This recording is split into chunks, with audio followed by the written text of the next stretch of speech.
Hello and welcome to another episode of Leading with Women by EgoMock. Joining us today is Margot van der Poel. She is the Regional Marketing Manager for APAC for the International Working Group. IWG has been a leader in the co-working space industry and has the largest network of flexible working brands such as Spaces, Regus, Signature and Number 18. An expert in creative spaces, Margot has over 7 years of experience. Thank you again, Margot, for joining us. Let's just cut right to the chase. It has been a very difficult year with offices shutting down, buildings shutting down, everybody having to work within the four walls of their households. So, in this scenario, what is the unit economics for the co working and flexible workspaces solutions? And how does it look like in the post COVID era? Yes, it has definitely been a challenging year for all businesses, including for us. And indeed, there was a bit of a subdued demand because a lot of people didn't want to come to the workplace, and so yes, the unit revenues did drop. But if you look at the fundamental changes of how people want to work in the future, we do see a very big demand coming back already. Okay. So those unit revenues are increasing, and that is very exciting for our industry, of course. So in this scenario where you're saying there is a positive outlook, how has that changed how has it changed IWG's growth outlook, strategy, product roadmap? So our experience in the past, year for everyone, it has really made us think about the hybrid worker.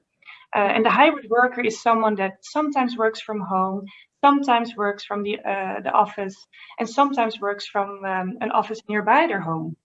And that hybrid work model is something that we have a business for. We were already there with a network and solutions that really support the hybrid worker. And so we were ready for this pretty much without knowing that this would happen. We already had, that very large network and services in place. Now, if you look at the future, we do see that, demand is going to grow, but also there is a very large opportunity to grow this. At the moment, there's only 3% of flexible real estate, and it is expected to grow to about 30% in the next 10 years. And so we are really accelerating the growth of our network. We are partnering up with franchisees to open more locations in all the countries around the world. We are talking to landlords to see how they can repurpose their vacant office or retail space. So there's definitely an acceleration of growth. Another thing that is really growing is our enterprise solutions. So because of the pandemic, a lot of big corporates have come to the realization that they have to change the work solutions for their employees. A good example of that is we have just welcomed NTT to our network, who has decided to offer 300,000 employees the opportunity to work at one of our locations around the world, close to their home, having access to multiple cities. It's a very bold and big change for corporates to make, but at the same time they have to make it. The way that we work is changing, and the way that people want to work, the demand of the employees is changing.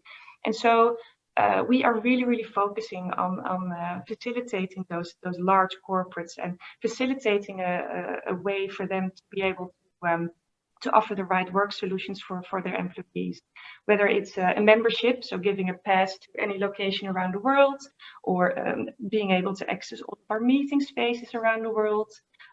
It's definitely something that is accelerating. Another thing that we really see growing is the digital offerings. Okay. So we've got products called the virtual office, which allows people to have their business registered at one of our locations, enjoying services like telephone service, mail handling, and having a very professional location where people can send post.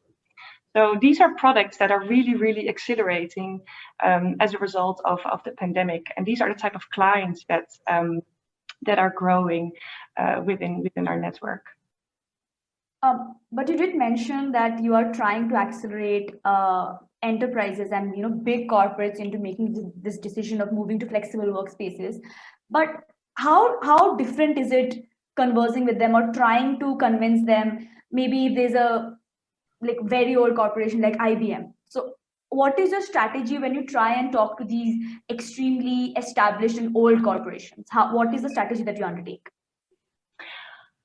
It all starts with really understanding how they work, because knowing how a business works, and no corporate is the same, no business is the same, no person is the same.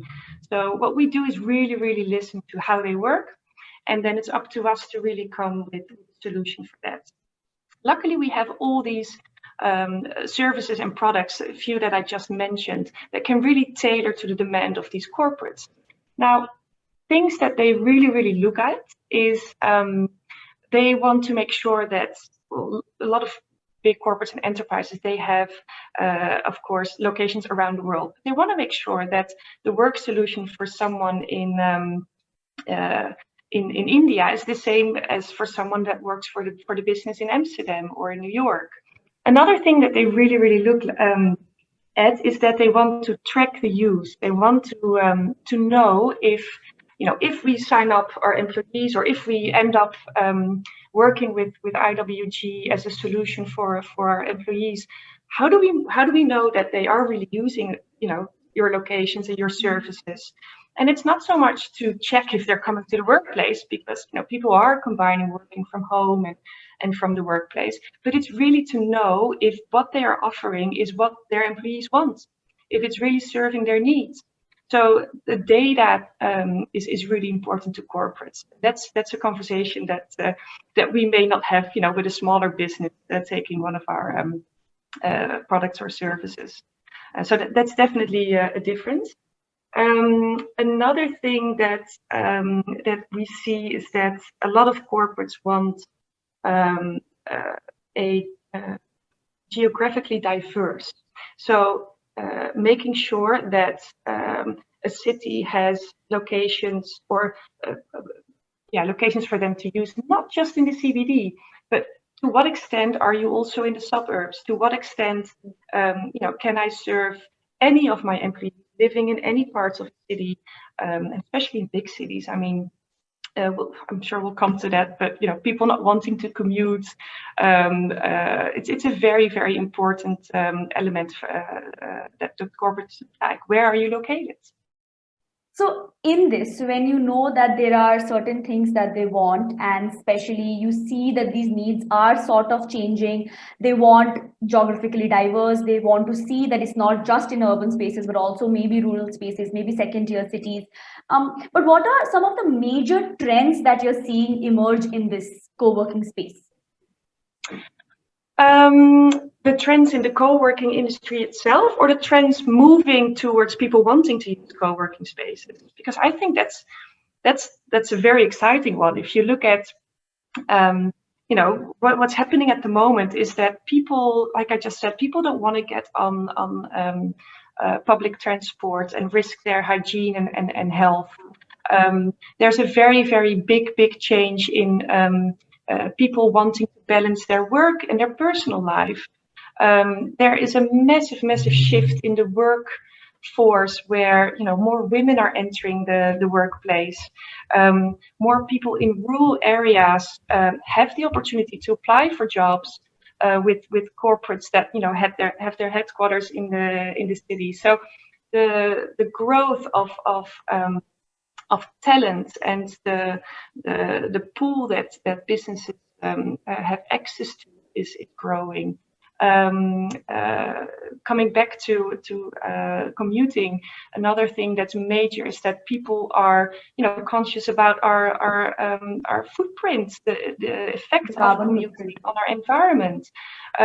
These are all massive trends that lead to that hybrid work solution and lead to people wanting to be part of co-working spaces more. Talking about geographical differentiation, as a marketing manager for the Asia Pacific, how are you creating differentiation for IWG in this, very, frankly speaking, very overcrowded industry? Well, within IWG, we have a lot of different brands. And every brand is really designed to serve different type of businesses, different type of people, different type of budgets. So it's a very, very strong story that we tell. We are able to provide a work solution for everyone anywhere. And doing marketing for a company that leads a multi-branding strategy really helps me talk to different type of customers. So that's one of the things that really sets IWG aside from anyone else. The size of our network, that's another really big one. There's no one out there that has as many locations as we do. I'm sure if you would look up, a location of IWG close to your home, you'll be surprised how close that location is. And I can really, really proudly say that because I know how many locations there are around the world and how spread out they are in all the cities. So that's a really, really major one that sets us aside and helps me tell a very interesting story. The last thing that really, really sets IWG aside is our experience. We opened our first flexible office space back in the 80s. Now, back then, the word co-working wasn't even a word. But it shows that we have been running a business for a very long time, building up experience, and that has really, really gained trust in the industry, but also with our partners, with businesses, with corporates. So those three things are very, very strong. The multi-branding strategy, the size of our network, and the experience that we have. So being a marketing manager for a company that tells that story is really exciting. You have support behind you, and you have, as you said, decades of experience to move you forward. Yeah, that's right. Moving to the Asia Pacific, have you seen any socioeconomic or cultural differences in serving and working in the APAC region while compared to North America or Europe? Yes, absolutely. And I think that working for a company with so many different locations around the world, but still offering the same type of service or setup is very, very interesting, because you're offering a product that you offer in another part of the world as well, and it's always interesting to see how a community or a culture responds to that. I think what really helps is, back to the multi-branding strategy, is that we have something for everyone. If you are running a business and you are more, you're looking for a bit more of a budget value-adding solution, we've got a brand that's HQ that you can find in a lot of suburban areas. So having different types of brands really helps us to serve any culture, any place, any city, because every city is different as well. Amsterdam, the capital city of the Netherlands, only has 1 million people. I mean, that's a whole different ball game, than some of the big cities in India. It's interesting to see that having the diversity of brands really helps to provide solutions to any corner of the world. We also just acquired a new brand called The Wing, which is a brand that is purely for female entrepreneurs. So it's a co-working space community only for women to join. And it shows how diverse our portfolio of brands is to serve anyone in the industry. As a final question, as you enter the next leg of your career, how are you accelerating your self-development journey? Um, well, I'm lucky to work for an organization that has an internal academy. So we've got a platform where you have access to a lot of workshops and trainings, not just about the systems and the processes that we need to learn and know, but also, like I said, how to deal with a conflict, or how to come up with a creative idea for a community event. These are all things that people have access to within our business. But outside of the business, I really get a lot of energy and learnings from people that are actually working for a different industry.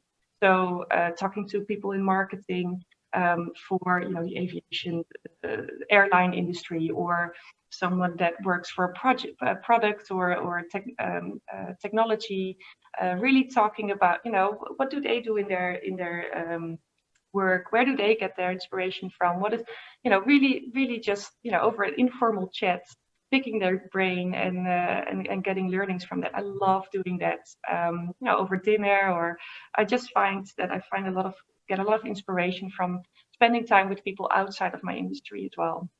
First of all, I'm really transparent about where my strengths are and where my weaknesses are, and uh, expressing those in the company, and finding people in the company to team up with to deliver the best possible result, I think has made me grow, because it's not just me and my career that grows, but it's you are as successful as the rest of your team. So I really think that being transparent about your strengths and being transparent about your weaknesses makes you attract the right people to work with, and makes you create something successful in the end. So yeah, I think it's my honesty and my transparency about what I'm good at and what I'm not. Um, Another thing that I think really helped me is uh, I'm very optimistic. So when there's a challenge, I always like to think, "No, there must be a way," and really approach a challenge from a creative side. How can we think out of the box here? And I think that yeah, optimism really helps drive you to the last possible resource